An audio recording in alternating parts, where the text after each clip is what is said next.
Hello, Ashley here with HeartHookHome.com, and today we are learning how to do a double crochet two together.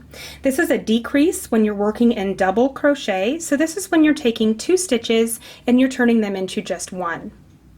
I'm going to assume that you already know how to do the double crochet, so let's get started with this decrease. To do this double crochet decrease, you're going to yarn over and pretend like you're starting a double crochet. So insert your hook into that next stitch and pull up a loop. You've now got your 3 loops on your hook like normal. You're going to pull through 2 of those, right? So this is basically halfway through a double crochet. Now, instead of completing that, you're going to leave those 2 loops right on your hook. You're going to yarn over and go into the next stitch, pull up a loop, and now you've got your 4 loops on your hook. What you're going to do now is yarn over, pull through just 2, and then yarn over and pull through all 3. And that's a double crochet 2 together. Let's do it again.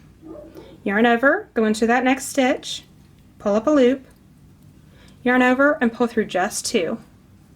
Instead of completing that, we're going to yarn over again, go into that next stitch and pull up a loop. And now that you've got 4, we're going to yarn over and pull through 2, and yarn over and pull through 3. Let's do it again.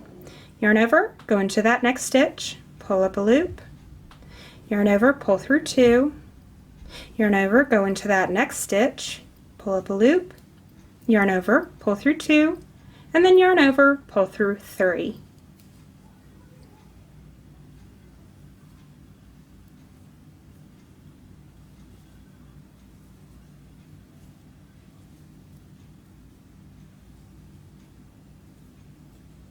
And that is how you make the double crochet 2 together. I hope this video helps you, and thank you for watching.